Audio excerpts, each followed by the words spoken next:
So, welcome back to Vampire the Masquerade, where we're today connecting the dots at the Hunts Point landing. Reynard's exploits have me even more on edge than the carnage that happened at the island. I need to figure out my next move.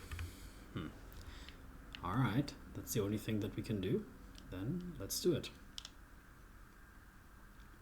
Even I have heard some of the crazy legends that popped up around the ministry over the years. I don't give a shit if they can actually control the elements or not, but the second we bailed from that shithole on North Brother Island, a ruthless wind kicked up, shoving us right back into our boat. It was like Mother Nature was screaming at us to get the hell out, to run, ditch this cursed dump before it sucked us dry. So yeah, we totally bailed. As we were walking down on this pier, the thunderous crash of the waters drowns out our voices, all fierce and intense, like it was slurping up our words to stash them away for a brighter day. As we are talking down on this pier, alright, I guess there's a buck. Let's break this down. First up, Jessica Wainwright says Reynard Cassell's now public enemy number one on the circulatory system's hit list. Pádraig isn't the type to make big gestures while he talks. He usually just spins his ring or shoves his hand deep in his pockets, but this time he's putting on a bit of a show, ticking off points on his fingers as he lays out what we're figured out so far. Yeah, and I'm probably going down with him if I don't stop digging. Not like I've got much of a choice anyway. Correct. And second, Ali Sensaric swears he hasn't talked to Reynard Cassell for months. And the items? I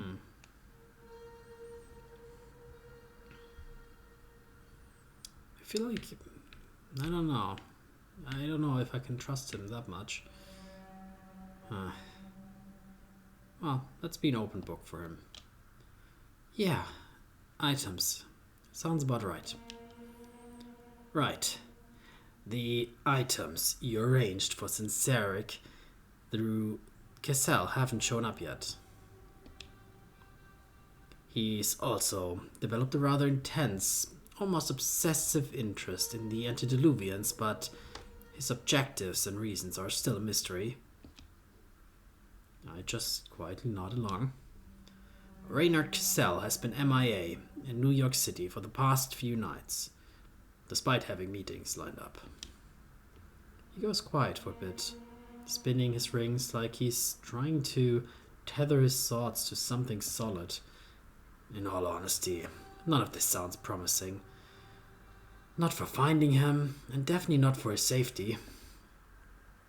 He stops talking, just stares off into space, fiddling with his ring. What else is new? But there's another piece of intel we've dug up. And there's that Simisi from the Hudson. Fridra, was it? Sensaric mentioned she's after Reynard. Don't know much about her, just that she's got some sort of show on the Hudson. We should definitely look into her. That ring off is spinning faster now. I can't help but feel a bit pissed, like I'm about to hear another load of bullshit from Pádraig. It hits me all of a sudden. He does that a lot, doesn't he? Spins that ring and then talks nonsense or flips his stance. I'm not convinced that that's the smartest approach. What solid proof do we actually have that ties her to Cassell, aside from the rumblings of a disgruntled serpent? There we go. None, but then again, we don't have much of anything solid, so we might as well chase up what leads we do have, right? That makes sense. He keeps spinning his ring, his expressions smoothing out like he's trying to to straighten the thoughts. However, I think it might be better to focus our investigation on the circulatory system. Is this him being pragmatic? Anxious? Or maybe did he just spin the ring and let fate decide by landing on circulatory system? Honestly, this feels way riskier than just chatting with one kindred. I can't believe I'm the one saying this. There's no way he lets sheer chance guide his actions, right? Not Mr. Cool and collected. It's gotta be something about Vitra herself. Is she really that intimidating? Are you scared of her? Well, since Eric did imply that she single-handedly ousted his entire group out of Harlem, to be fair, he only suggested that she does as she pleases.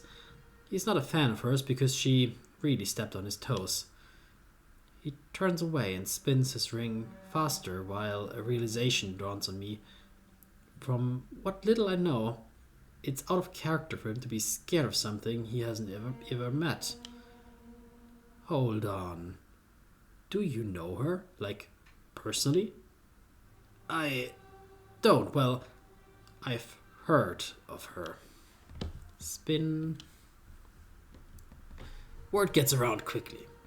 And she's been the talk of the town for some time now. She's, quite the enigma.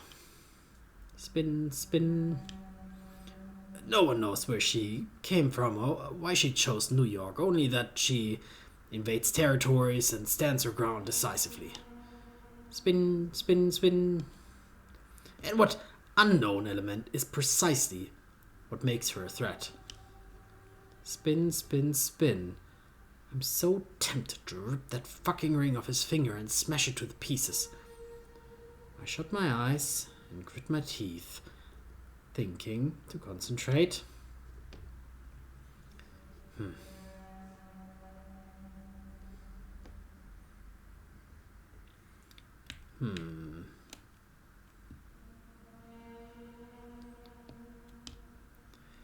I get it.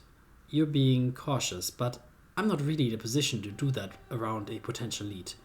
Maybe all the scary stories are just gossip and she's actually quite reasonable. Perhaps. But the fact remains, many kindred went to see her for one reason or another and never returned. That's also true for both the Camarilla and Anarcturfs, where we've taken risks and got useful intel. I don't get why you're all wired about looking into her, especially since you've never even met her. Or so you claim. He stops spinning his ring and grips it tightly, his knuckles turning a shade pale. The main difference between her and the Camarilla is that with the Ivory Tower you can occasionally talk your way out of the deal. Negotiate, like you did a couple nights ago. With Fridra, it's a different story. You just disappear. His explanation almost makes sense. But he won't even look at me as he speaks, just gazes off into nothing, fingers constantly dancing on his stupid ring. And while I get that everyone has their quirks, I'm not demented enough to think I don't have any. It's really starting to get on my fucking nerves. You know what? As much as it kills me to say it, you're right. This Ridra chick is way too dicey to just waltz up to. Let's stick to something more solid for now. Yes, exactly. He sounds so relieved. It almost makes me feel bad for what I'm about to do. Almost. But then he starts spinning that goddamn ring again. It's just that, this is killing me. I need to do something with my hands before I literally explode. A look of concern flickers across his face. Literally explode? That has something to do with your clan? Nah, it's just how I'm wired. Got a coin or something I can toss, maybe a pebble, a button. He gives me a puzzled look, but dutifully digs into his pockets and hands me a coin he finds. A quid, if I'm not mistaken. Thanks, so... Oh shit, looks like a serpent have second thought about letting us walk. As he turns to look, clearly confused, I swiftly snag both the coin and his cherished ring from his hand. Before he can turn back, I slip the ring on my finger and step back. Never mind. Probably just my mind playing tricks. Hey, what's up with your ring? Up close, the ring is actually pretty indicative, even kind of beautiful. It's a die spinner that mimics a d20 die. I give it a flick. It lands on a 1. I choose to ignore that as an omen. My ring, it... What? I lift my hand and give my fingers a little wave, flashing the double hand. If it were possible for vampires to look flustered, Pádraig would be a portrait of distress right now, with his pupils shrinking to dots. He reaches out with a trembling hand. Give it back! Why the fuss? It's a cool piece and all, but seriously, what's the big deal? You don't understand. I really need it back, please. I stand my ground with my arms crossed, watching him falter. His body tenses as if to jump, but relaxes abruptly. His hand clenches and unclenches. It's clear he's struggling to keep himself composed, almost on the verge of kneeling. I know he's been putting on a show these past few nights. He's a pro, and I get that. Game recognizes game. But right now, he looks so downright pathetic that I have to really remind myself that we are both just playing our parts here. Carly, I'm serious, please. It could turn really ugly, really fast. Give it back. Give it back. Just give it back. He seems so... Am I the bad guy here? This can't keep going on. I need to find out. I will tell you what the fucking problem is. I will if you tell me what the fucking problem is. Look at this from my angle, will you? I feel like I'm about to lose my mind here, and you're acting like we're gambling with my existence. You get how messed up that sounds, right? It's not what you think. Just, please, hand it over and then what? You'll just skirt around the issue? That's all you ever fucking do. He stays quiet, teeth clenched, shivering on the ground as if he's going through withdrawal. Who knows, maybe he is. You really don't think much of me, do you? Haven't I shown you I'm reliable enough? Come on, Pádraig, quit the game just this once and trust me. What's going on with you? I might be able to help, you know. I pry his hand away from the decaying pier wood he nearly crushes in his grip, slip the ring onto his finger and step back. Just in case he decides to take a, frankly, well-deserved swing at me. The reaction is instantaneous. I watch in silence as he curls in on himself, cradling the beringed hand in his chest. His head bows, shoulders heaving with sharp mortal breaths. It's a while before he finds his words, and I wrestle with my impatience. Just stay cool. Wait. Right. When I'm about to blurt out something stupid, he begins. It's not that I leave important decisions to a dice roll. Absolutely not. You're right. It would be immensely foolish and risky. He lifts his gaze from the ring and looks at me with a piercing clarity. I slump next to him, nodding, encouraging him to go on.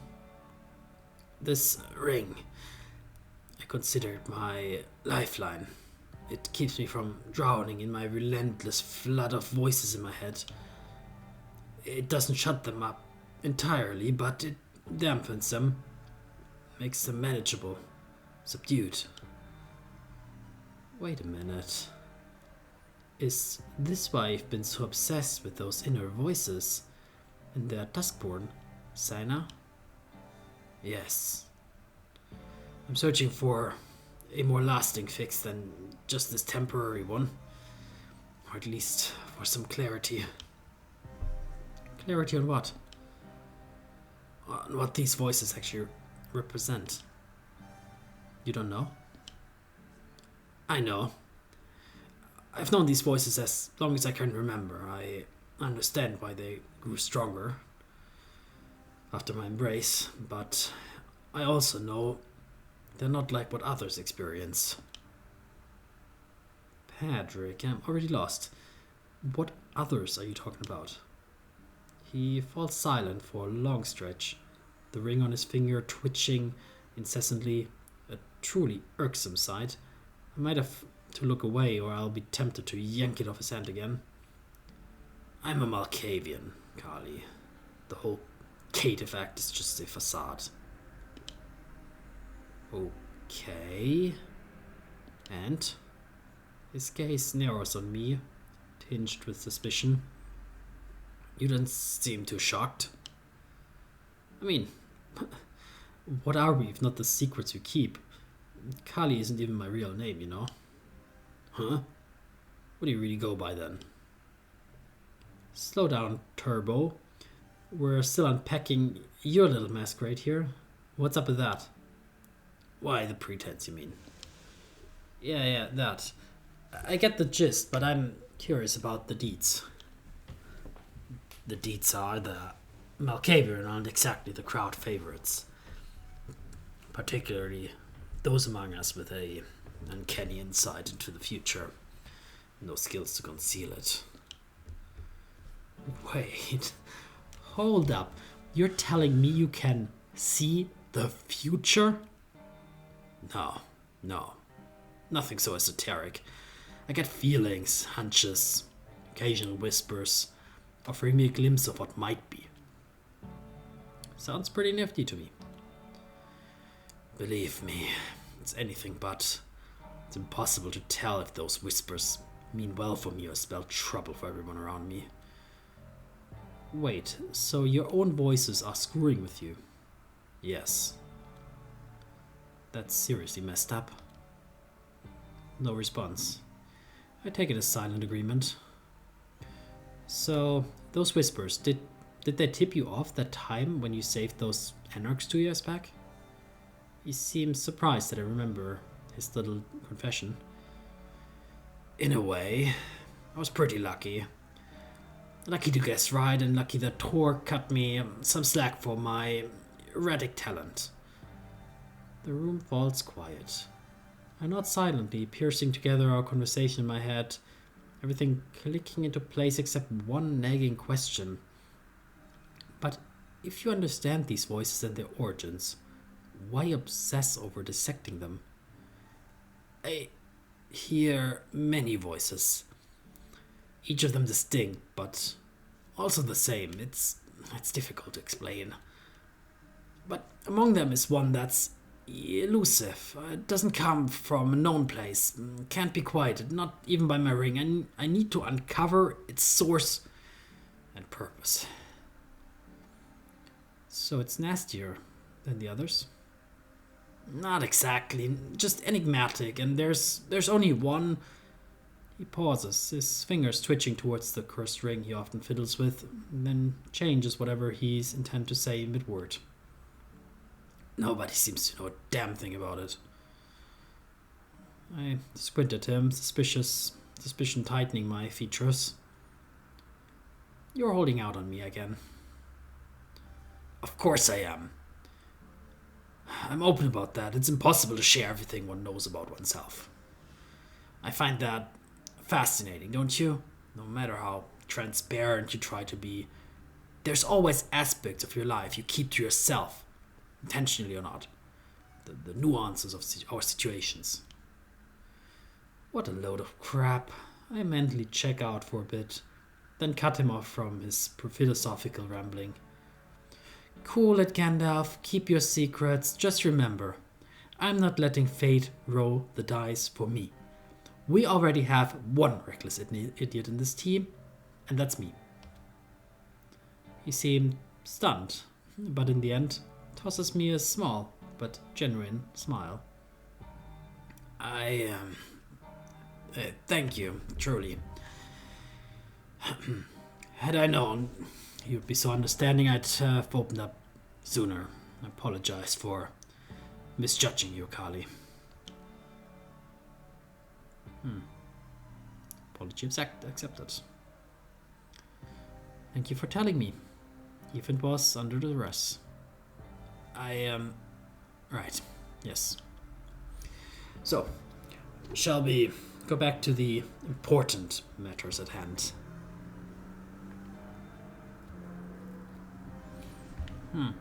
Let's give him a little bit of a pep talk. Hey, don't underestimate yourself. You matter too. For a split second, his face crumbles like it might cry, so I clear my throat and look away. All this mushy crap is really cramping my style. So, Reynard, why is this circulatory system so obsessed with getting him out of the picture? I mean, there's the whole blood trade thing, sure, but why the sudden urgency? I'm guessing it's because they're onto something we're not. That's reasonable suspicion. Right. Every now and then, I hit the nail on the head. Now, if the Camarilla hadn't swiped my laptop and all the tech I had with it, I might have done some digging online, but honestly, it probably wouldn't have made a damn difference. A behemoth like the circulatory system probably uses sealed-off intranet for all their dirty laundry. If only I could go back into their database, but it's all coulda, woulda, shoulda at this point. Hold that thought. Getting into the circulatory system's database might just be within our grasp. I squint at him. He's full of surprises tonight. Must be the bloodshed getting to him. Have you ever come across someone named Kaiser?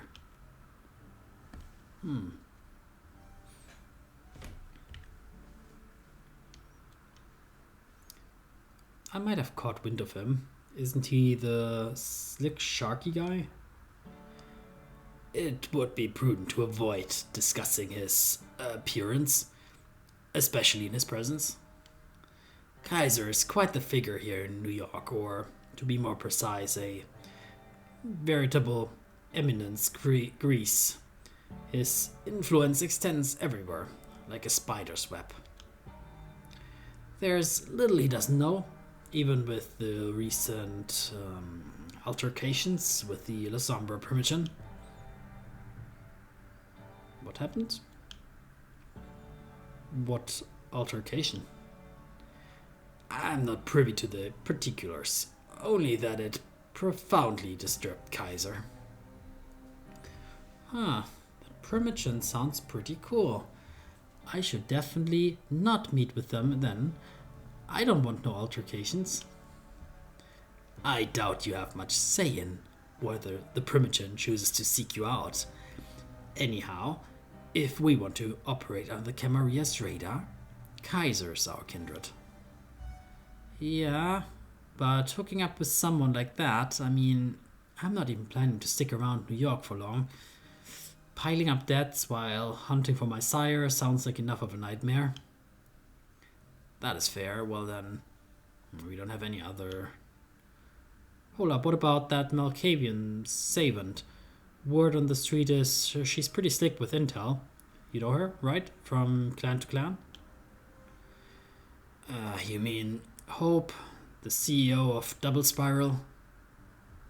Right, her. She's famous for her tech jobs. Heard some chatter about her back in LA too. Well, she might not be the best fit for this job. Cracking open the database is one thing, getting her hands on it is another. But she's been a thorn in Kaiser's side lately, gaining ground in his areas of influence for the past couple of years. Maybe she's picked up some new tricks she hasn't unleashed yet. It's your call, Carly. This is about your sire, after all. Honestly, none of these options are exactly stellar, but beggars can't be choosers, right? Ooh, that's difficult. So I know both of these characters from the previous games. So Kaiser's a Nosferatu, kind of a businessman kind of guy, very evilish guy.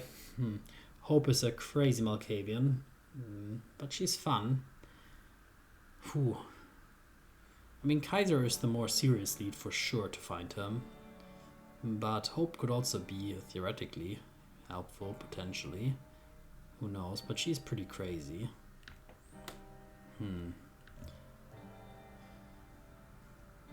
I mean, if you need intel, honestly, you need to trust in Nosferatu. I'm just gonna go with it. Kaiser it is. Hate to say it, but I think our best bet is the city's top info broker, risky as he seems. Alright, I'll set up a meeting for tomorrow night, just after sunset. Meet me at my haven as soon as possible. You're finding another place to crash tonight, I take it. He's learning. Neat. Yeah, but I'll be there. Pinky promise. He flashes me a knowing grin and nods. Then we go our separate ways, melting into the vanishing nights. Kinda ironic, isn't it? The deeper I sink into this mess, the lighter I feel. And we will end our episode here to continue next episode with Kaiser, presumably. See you then.